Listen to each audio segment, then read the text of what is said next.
Assalamualaikum warahmatullahi wabarakatuh. Saya Peni Siti Nur Aini dengan NIM 24070120, kelas B3 Prodi PG PAUD, Fakultas Pendidikan IKIP Siliwangi, tahun ajaran 2025. Pada kesempatan kali ini saya akan memaparkan hasil wawancara untuk memenuhi salah satu tugas ujian akhir semester pada mata kuliah Pendidikan Kewarganegaraan dengan dosen pengampu Bapak Acep Haryudin MPD. Pada wawancara kali ini saya mewawancarai 3 narasumber, yaitu ada ini, dan ini. Narasumber pertama yaitu ada Umi Neneng. Umi Neneng merupakan salah satu tenaga pendidik di sekolah yang ada di lingkungan kami. Kemudian Umi Neneng juga aktivis di desa ya, salah satu pemuda yang aktif di desa juga, sudah menjadi bagian dari desa. Kemudian narasumber kedua ada Bapak Misud. Bapak Misud beliau merupakan salah satu tokoh masyarakat, beliau adalah kepala dusun.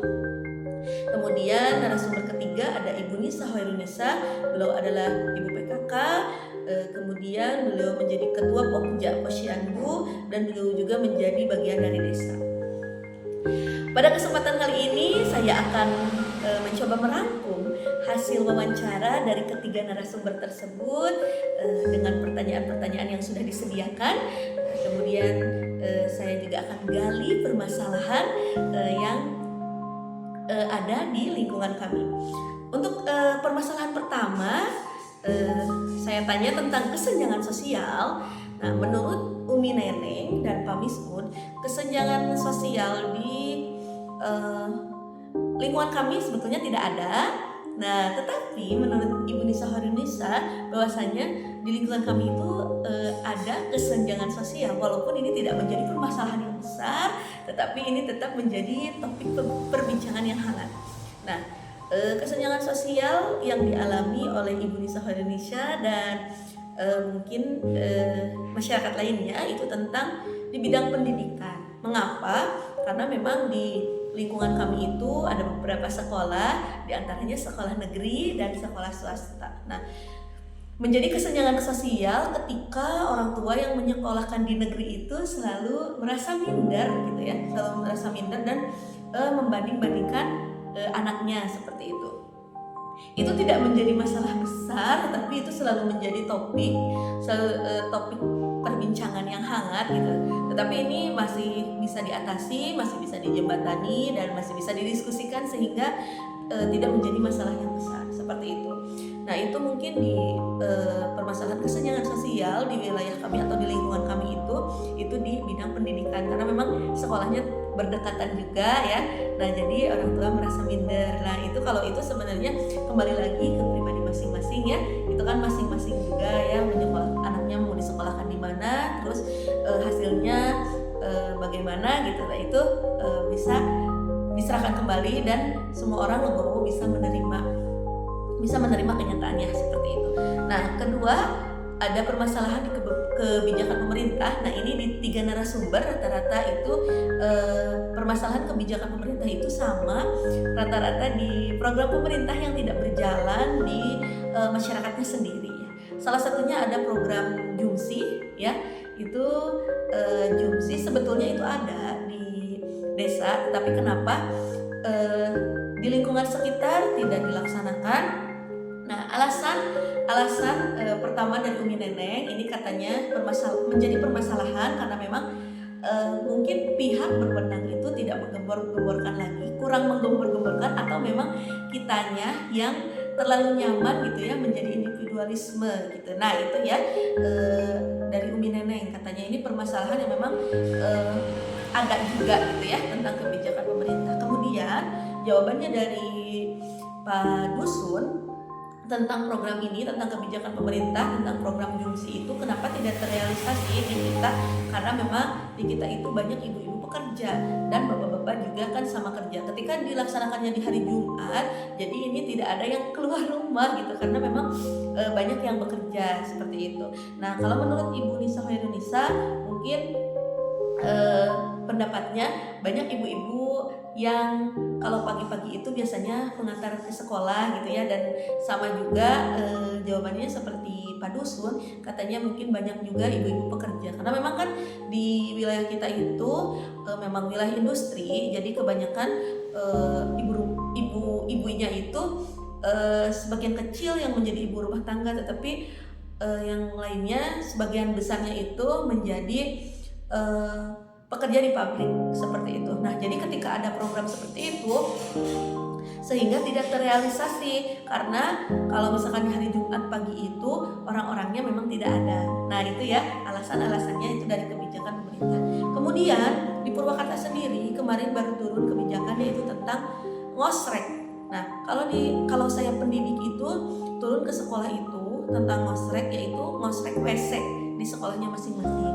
Tetapi ketika ada kebijakan dari pemerintah Kabupaten Purwakarta khususnya, ketika ke desa itu ternyata yang dikosrek itu seperti saluran mampet seperti itu, saluran yang di jalan.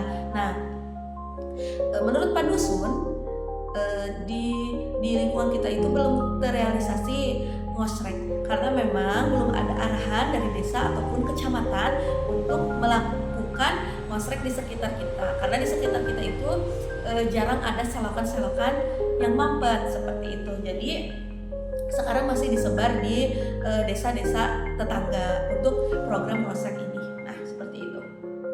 Nah, itu untuk kesenjangan sosial dan kebijakan pemerintah. Kalau misalkan menurut saya pribadi itu permasalahannya tidak terlalu besar karena memang itu masih bisa dijembatani, bisa didiskusikan sehingga permasalahannya bisa selesai gitu. Yang terpenting pihak berwenang dan masyarakat itu saling memahami gitu ya. Ketika pihak berwenang itu memiliki program, dan kita sebagai masyarakatnya juga harus ikut berpartisipasi dalam program tersebut. Nah, oke, itu. Kemudian yang ketiga, untuk hak dan kewajiban, menurut Umi Neneng, kalau hak dan kewajiban itu di sini tidak ada permasalahan juga ya. Kemarin karena kebetulan Umi Neneng itu menjadi salah satu panitia pemilu, beliau sebagai PPS, dan beliau mengatakan bahwa di sini itu antusias untuk memilih hak untuk menyuarakan pendapat, untuk memilih itu, alhamdulillah sangat-sangat antusias, bahkan semuanya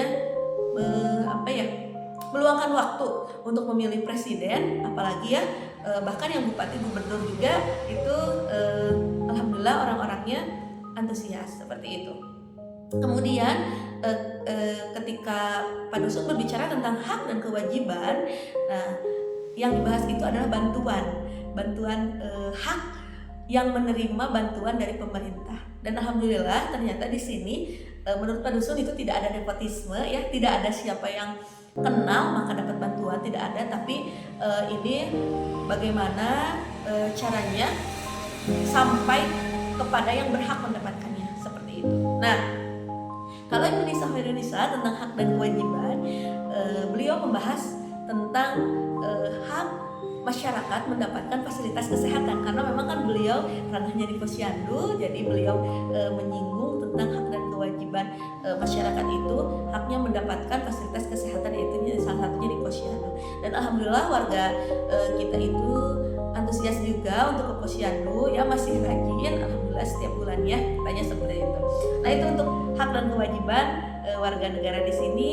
Alhamdulillah untuk masyarakat di sini ternyata orang-orangnya paham juga masalah hak dan kewajiban seperti itu.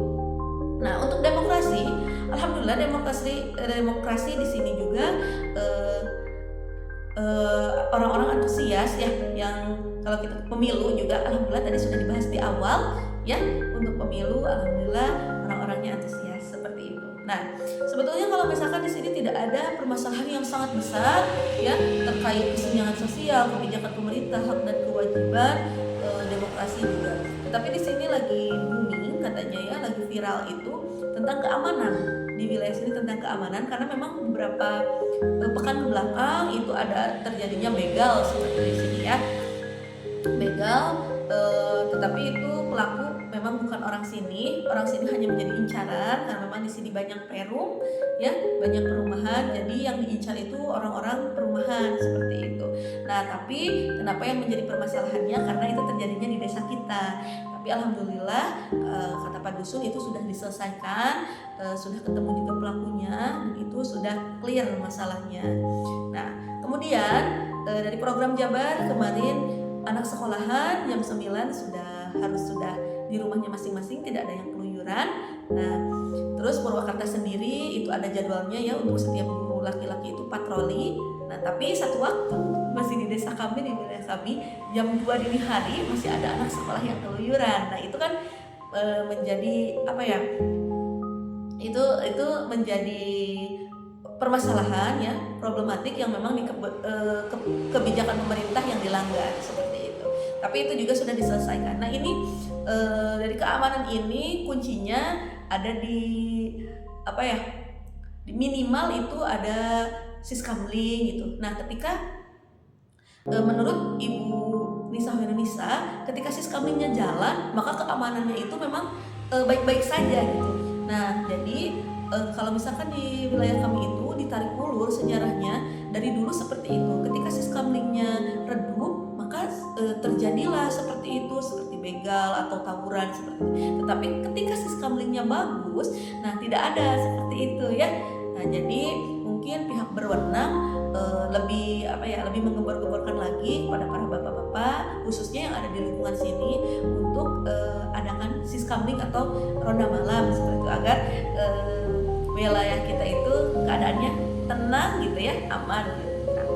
Nah, seperti itu. Kemudian dari permasalahan tersebut tadi mungkin kita ke kebijakan pemerintah ya, dari yang adanya jungsi atau gotong royong itu. Nah, itu dampaknya mungkin yang dirasakan itu menjadi apa ya, individualisme, merasa individualisme karena tidak ada kebersamaan. Nah, kalau misalkan program itu jalan, mungkin kita ada kebersamaan, ada gotong royong. Jadi sebetulnya di sini guyup masih guyup, gotong royong masih gotong royong. Hanya saja ketika waktu-waktu tertentu seperti misal ada renovasi masjid gitu, alhamdulillah masyarakat masih antusias di sini. Tetapi kalau misalkan program pemerintah ya itu belum jalan seperti itu ya. Nah, untuk mengatasi masalah tersebut di kebijakan pemerintah mungkin pemerintah boleh lebih menggembor-gemborkan lagi ke masyarakat tentang program yang ada gitu. Jadi ketika pemerintah menyampaikan, nah bagaimana caranya masyarakat juga bisa menerima sehingga masyarakat antusias untuk merealisasikan program yang sudah diadakan oleh pemerintah atau oleh desa tersebut. Nah, itu.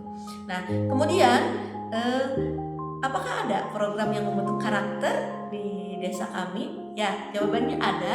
Dari ketiga narasumber ternyata sama jawabannya ya.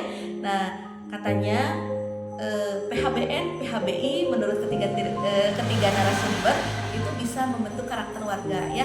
Karena kan mungkin tadi ada gotong royongnya juga ya. Terus kita sebagai warga negara Indonesia ketika memperingati PHBI berarti kan kita cinta tanah air seperti itu ya. Mohon maaf, PHBN berarti cinta tanah air, PHBI berarti kita menghargai ya tentang agama kita seperti itu. Nah, kemudian salah satu program untuk membentuk karakter warga juga mungkin di sini ada pelestarian budaya ya. Nah, sekarang sudah jalan ke 4 tahun. Menurut Pak Dusun itu desa kita selalu melaksanakan program sunatan massal. Nah, sunatan massal itu jadi ketika sunatan massal dilakukan, kemudian nanti ada keseniannya. Nah, itu biasanya ada wayang golek, kalau enggak juga ada sisingaan. Itu yang menjadi kesenian daerah yang dilaksanakan atau dilestarikan oleh kita semua. Nah, itu salah satu program atau beberapa program yang memang bisa membentuk karakter warga ya. Itu kan bisa guyup, gotong royong, saling melestarikan budaya, kemudian anak-anak kecil juga tahu bahwa kita itu masih ada budaya gitu ya, seperti wayang golek gitu kan. Jadi anak-anak kecil tahu, kemudian sisingaan, kuda singa gitu ya untuk anak-anak yang di sini bersama. Nah itu ya. Kemudian harapan untuk generasi muda. Nah ini kalau jawaban dari Umi Neneng, narasumber pertama itu Umi Neneng, harapannya yaitu semoga anak-anak muda itu bisa ikut andil atau berpartisipasi, berkontribusi memajukan desa kita seperti itu. Jadi jangan malu-malu anak muda itu ikut gitu ya, ikut partisipasi atau berkontribusi untuk kemajuan desa kita. Nah harapan Pak Dusun untuk generasi muda itu katanya, ayo keluar, jangan main HP terus, katanya kontribusi ke desa, ikut partisipasi, kalau ada acara harus mau dijadikan panitia katanya gitu. Kalau bukan kalian yang melanjutkan siapa lagi? Nah gitu ya. Nah kalau menurut Ibu Nisa Harinisa, harapan generasi muda itu jadilah generasi muda yang melek teknologi sehingga bisa berkontribusi di desa. Nah, karena memang sekarang semua akses, semua data itu harus dengan teknologi. Jadi desa pasti membutuhkan generasi muda yang melek teknologi. Nah, mungkin itu hasil rangkuman dari ketiga narasumber. Dapat ditarik kesimpulan bahwa di lingkungan kami, di warga sini, tidak ada masalah yang terlalu besar. Setiap masalah juga tadi ada solusinya, bisa diatasi, bisa dijembatani dan bisa diselesaikan seperti itu. Kemudian ketiga narasumber menaruh harapan pada generasi muda untuk bisa berkontribusi, berpartisipasi di lingkungannya masing-masing, ikut kegiatan sosial, kemudian jadilah generasi penerus yang melek teknologi sehingga nanti bisa memajukan desanya sendiri. Mungkin hanya itu yang dapat saya sampaikan. Mohon maaf apabila ada kesalahan kata ataupun tingkah laku yang kurang berkenan. Terima kasih. Wallahul muwaffiq ila aqwamit thoriq.